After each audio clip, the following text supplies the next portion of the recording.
I think it doesn't matter where you live in the world or even how experienced you are. As long as you're willing to put in the work, anyone can do this. Hi everyone, my name is Jake, and not too long ago, I launched my very first product on Amazon. But in the beginning, I remember not knowing what to expect. So I'm here to help you understand how it all works, especially if you're new to this. Now, if you step into the shoes of an Amazon seller, what you'll start to notice is something really cool happening. And that's that Amazon is actually allowing small businesses like you and me to sell our products alongside some of the biggest brands. But not only do they just allow this, they even make it easy, especially for new sellers, by offering a service called Amazon FBA. Here's how it works. It all starts with you coming up with an idea for a product to sell. Once you know what that product is, you find a supplier who helps bring the idea to life and make it for you. Now don't worry, coming up next, I'm going to show you exactly how to discover the best-selling products on Amazon. But for now, let's come back to this example here. As your product is being made, your supplier will brand it with your own unique logo and then ship it from their warehouse all the way into an Amazon fulfillment center. This right here is the start of the FBA fulfillment process. From here, Amazon holds onto your product until a customer places an order. When that happens, someone at Amazon will pick it up off the shelf, put it inside a box, and ship it out to the customer for you. And even if the customer doesn't like the product and wants to return it, Amazon will handle all of the customer service for you. Because you're able to outsource essentially all of the hard parts, this is why Amazon businesses are one of the most scalable ways to make money selling online. You don't need to have your own warehouse, you don't need to ship out any of your own orders, and because Amazon's the #1 online marketplace, you definitely don't need to drive your own traffic. But don't get me wrong here, I'm not trying to sound like another guru making it all out to be a get-rich-quick scheme.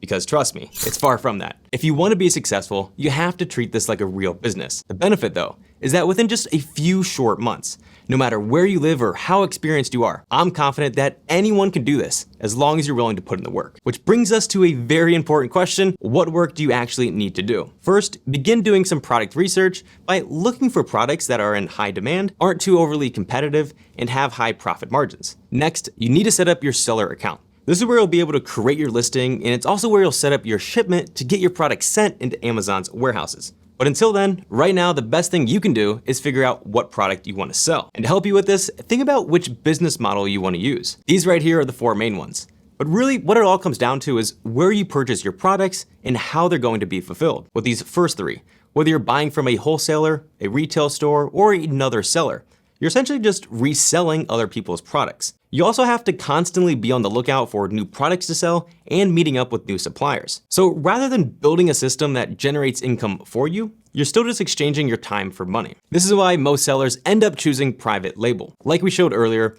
this is when you buy directly from the factory. And as your product is being made, your supplier will brand it with your own unique logo, then ship it over to Amazon where it gets fulfilled through the FBA program. As you can imagine, this is a very hands-off way of selling products online. And in my opinion, it's the best way to build a long-term scalable business. Think of it like owning real estate.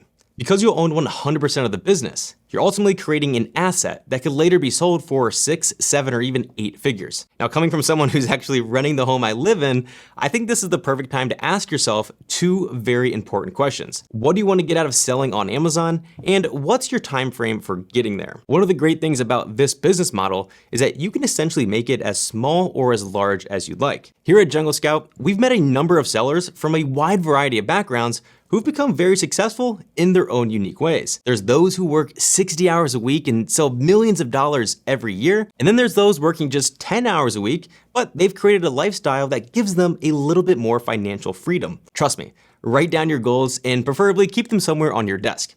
This will help guide you throughout this entire process. Now, if you want to keep learning about all the different types of business models, feel free to check out our full guide that breaks down the pros and cons of each one and how to get started. Along with all the other resources mentioned in this video, you can find those in the pinned comment down below. The product that you choose to sell will either make or break your entire business. And unfortunately, we've seen so many new sellers break their businesses by choosing the wrong products. So to help you make the right decision, we put together a list of the 6 biggest mistakes that most beginners make. So starting with the biggest mistake is selling products that nobody wants. Instead of trying to guess which product to sell, you want to know for sure that enough people are already going to Amazon and buying it. This is why it's important to make sure you're evaluating all your ideas with data. There's tools like Jungle Scout that help you see every product's estimated sales, cost, profits, along with other helpful information. So now let's take a look at my screen here, and I'll show you exactly what to look for. With the Jungle Scout extension, you're able to see all this data right within Amazon as you browse. So when you're looking at a category of similar products, just make sure that even the ones further down the page are getting a lot of sales. And to help give you an idea of what to look for, typically, we like to define high demand products as those getting 10 sales a day or 300 sales each month. So if you're getting further down the page here and see a bunch of similar products that are well above these numbers, then you just might have found a high demand niche. Now, the second big mistake is selling in categories that are just way too competitive. If the category is oversaturated or if it's being dominated only by the established brands, then it's going to be really hard and probably expensive for your new product to gain any market share. This is why it's really important to analyze the entire category. When you open the extension this way, you can see a table of all of the products on page 1. And also these averages right here are really good to look at as well. So what I like to do here is first look at how many similar products exist. We can see that 29 products on page 1 here, and I can load more to go past page 1. However, this will be a little bit more manual than just reading a number. I like to go through and really look at the photos and make sure that all of these products are relevant to my search query, which in this case was pee pads for dogs. So at this point, what I like to do is really just scroll down, and I'm checking a few things. I'm of course looking at these top row of averages at the top. I'm looking at the individual metrics for each of the products. But in terms of competition, what I like to see is new sellers, specifically new sellers that are getting a lot of sales. So 10 daily sales or 300 monthly sales minimum. And you can do that by looking at the number of ratings, which is reviews, and finding products with really low reviews and seeing how many sales they're getting. For example, 215 reviews, he's getting about 27 daily sales, this product here. Another way of looking at it, within this extension, you actually see the date first available column. So you see this product's been selling for 8-9 years now. But if we try to find one for 2022, are those sellers successful? So 2022 here, little over a year ago now. Wow, okay, he's crushing it, about 200 daily sales. Someone selling this year is doing very well as well. Let's see, more 2022. So that's what I'm looking for, is products that were launched in the past year or two max that are doing really well, hitting over 10 daily sales. And so far, this category is looking like a winner in that regard. The third mistake is selling products with low profit margins. You really need to make sure that after all of your expenses, you're still taking home a healthy profit. So as a general rule of thumb, because there's Amazon fees and other costs you really need to consider here, it's a good idea to only sell products that you can sell above $25. So when you're looking at a category, either make sure that the average price is above $25 or that there's at least a few new sellers hitting 300 monthly sales. And in this case here, we can see the average selling price is $31. And let's see here if we can find any sellers that are selling specifically above that price. So $26, selling 98. Let's see here, $25, selling 400 units a day. That's unbelievable.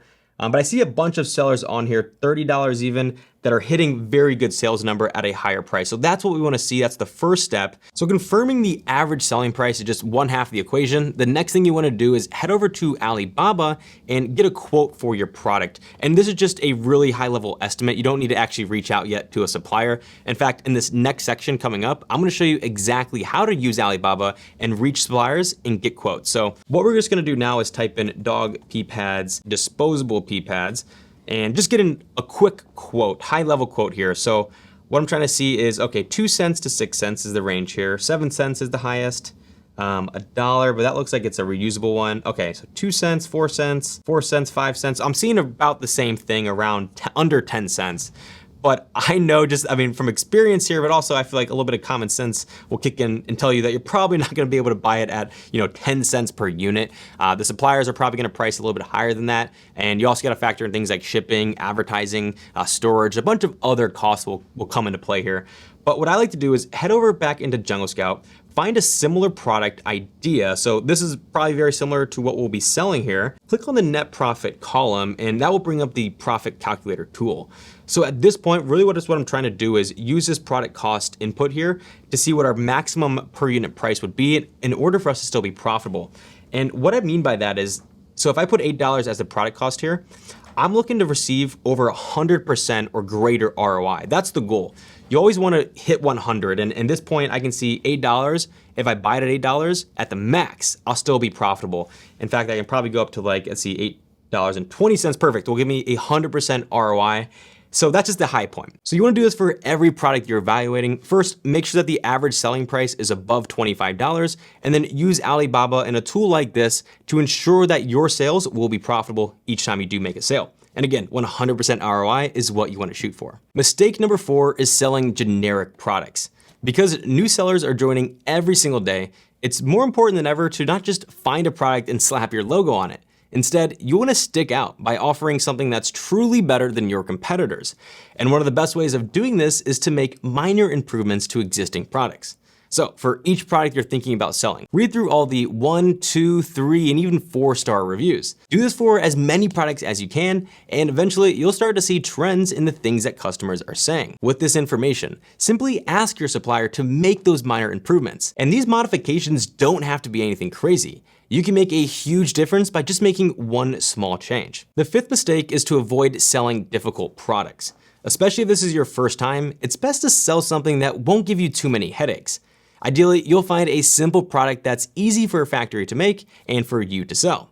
For example, nothing that's easily breakable, no food or frozen items, clothing, or anything electronic. And now this last mistake, it is pretty obvious, but try not to sell anything that could set you up for a potential lawsuit. It's important to always check for existing patents and trademarks, but you also want to make sure to cross off any products that you could see potentially being sued for if something were to go wrong. For example, this could be a child's car seat or even a safety harness. So as long as you're able to avoid these beginner mistakes, I'm confident that your product will have a very high success rate. But what happens if you have a list of like 5 to 10 different products and you just don't know which one to choose? Well, rather than choosing, based on all of the data you've already collected, you can simply just prioritize your list by ranking each one from best to worst. Let's say you're at the point of getting pricing from your suppliers. If you start to realize that the cost is just way higher than you initially expected, then you can always just fall back and repeat this process for products 2, 3, 4, and so on. And on that note, a huge part of the product research process is actually reaching out and contacting suppliers. You need to do this in order to receive accurate pricing information, order product samples, and of course, purchase your first round of inventory. And while this might be an intimidating step, thankfully, there's a website called Alibaba that makes this process fairly easy. You simply search for any type of product, and typically you'll find a whole bunch of suppliers that have experience making them. You want to browse through all of these products here, and then begin opening up the listings to check the estimated pricing. Prices will usually fluctuate depending on how much inventory you can order, but also do keep in mind that these are just estimates. So it's best to always reach out directly to the suppliers and request a more accurate quote. And thankfully, because all of the communication is done right here through the website, you don't need to go searching around the internet to find the supplier's email. And just a quick pro tip here, you'll have to trust me on this, but create a separate email address when you sign up for Alibaba. Not only will it make it easier for you to organize all of the messages, but it'll also save you from receiving thousands of unwanted spam messages after you found a supplier. Now at this point, I suggest contacting at least 5 to 10 different suppliers. You want to make sure that you're sending them the exact same email, that way you're able to judge the responses equally. You can start off by briefly introducing yourself, explain the product you're looking to buy, and most importantly, make sure you're asking detailed questions about the pricing, shipping options, and payment options. But don't worry, we've included this email template inside our free How to Sell on Amazon PDF guide. So make sure to grab your own copy with the link in the pinned comment down below. And hey, while you're down there, if you're getting any value from this video so far, we'd really appreciate it if you smash that like button. Okay, so let's say you send out 10 emails and you get back maybe 4 or 5 good responses. First off, that's actually pretty good. Something you'll start to notice when messaging these suppliers is they're not always the best communicators. Sometimes they don't respond clearly or miss some of your questions. And that's totally understandable. They're probably just getting a lot of emails every single day, but don't let it discourage you though. You usually find at least 1 or 2 good ones that give you clear and detailed responses to all of your questions. Those are the suppliers you want to work with. And once you know who those suppliers are, the next step is to order and evaluate your product samples. This is where things get real, because when you start touching and feeling the physical product, you're gonna fall in love with the idea of potentially selling it. But before you make that very important final decision, really make sure you take the time to evaluate the samples. This is why it's a really good idea to order samples from different suppliers. That way you're able to compare the quality. But also, if you just reached out to 1 or 2 suppliers, consider asking them to send you more than 1 unit. It's a good way to confirm the quality is consistent. Now, when you receive the samples, use them in a way that customers would and see how it holds up with a little bit of wear and tear. Would you actually use this product? Also, how quickly did the sample arrive? And was the communication with the supplier easy? Based on all this information, you should have a really good idea of what supplier you want to work with. And just one more piece of advice here. Rarely will a supplier be perfect in every single area. Usually you just have to weigh up the pros and cons and go with the one that ticks the most boxes. Once you've done that, you'll now be ready to place your very first order. And I know this can be scary, but you'll just have to trust me. It's a whole lot easier once you understand how to do it and you go through the process again and again. It's all muscle memory. To begin, start by asking your supplier how many units you need to order to get their lowest possible price they can offer. If you can't get that price right now, but you know you can get it later in the future with a bigger order, then you should be okay with a slightly higher price to begin with. Next, confirm the payment terms. You may be able to negotiate paying just 30% for your entire order up front and then the remaining 70% before they go to ship it. Or sometimes you might pay 50% up front and then 50% after. Once you've settled on all things payment related, the next step is to create a purchase order and send it to the supplier. To make this easier for you, Jungle Scout has a sample purchase order agreement and template that you can fill out to help generate your first order. The key things to include is your supplier's information, the shipping destination, and then make it very clear what you're ordering by including a product description, the quantity, and the per unit cost. And below this, you can also add any important notes for your supplier. Something we've done here in the past is to actually use this agreement section to state that the shipment must pass a third-party inspection. And if it doesn't, then the supplier needs to fix the problem until it passes. Especially when placing your first order with a new supplier. Getting your products inspected will protect you from receiving any unsellable inventory. How it works is you pay a third-party inspection company, and what they'll do is they'll send out a representative to your supplier's factory. They have a list of their own standard checks to go through, but you can always just ask them to check for certain things or anything specific as well. Now, once your purchase order is all filled out, you can easily generate a PDF and email it to your supplier. Now, assuming everything is agreed upon, this is when you send over the initial payment as well as the barcodes for your product's packaging. But in order to get those barcodes, you need to first head over to gs1.org. Up at the top, click Get Your Barcodes. Now on this next page, select your country and then click Get a Barcode. From here, scroll down and consider your 2 options. Option number 1 is good if you're just starting small and you really only need a few barcodes. Each one will cost you $30 and you can buy as many as you would like. But if you need more than 8 barcodes, then the math just makes sense choosing option 2, which is ordering at least a 10-pack of barcodes. You will have to pay a small annual fee, but even if you just anticipate needing more than 8 in the future, still the second option will give you the best overall savings. So how do you figure out how many barcodes you need? Well, if you're just selling one product, it's easy. You just need one. Even if you order 1,000 units, as long as each product is the exact same, your supplier will simply add 1,000 of the exact same barcode to each of your product's packaging. But if you're selling 2 different products, even if it's just like a slightly different color or a slightly different size, then you'll need to buy 2 separate barcodes.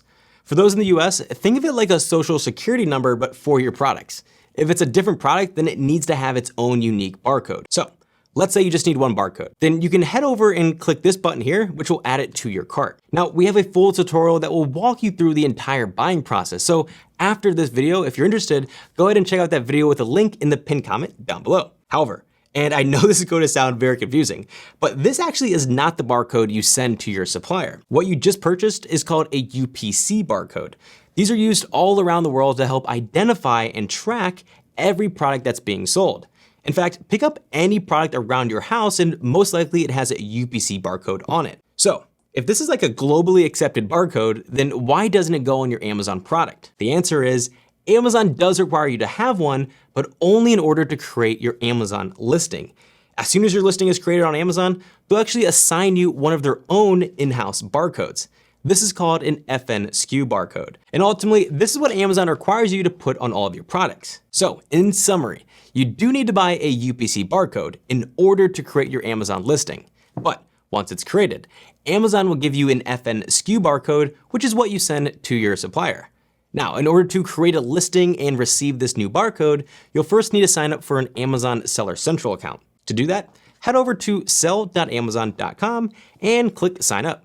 From here, the application process is pretty simple. But before you go filling out the form, it is important to know which things you must have and which things are just nice to have. The first thing you must have is either an individual or a professional account. The main difference here is that with the individual account, it is technically free, although Amazon will charge you 99 cents per sale. Whereas on the pro account, you will pay $40 a month, but you don't get charged every time you make a sale. Also, unlike the individual account, a pro plan will give you access to a whole bunch of extra features, like the ability to sell in any category, upload product videos, and it allows you to create your own custom storefront. But if you're on a tight budget, honestly, I just recommend starting with an individual account first because it's free, and then you can always transition to a pro account at any time easily within your account settings. Now, something that's a nice to have, but definitely not a requirement, this is an LLC. Setting up a legal entity is really great because it can create separation between yourself and your business.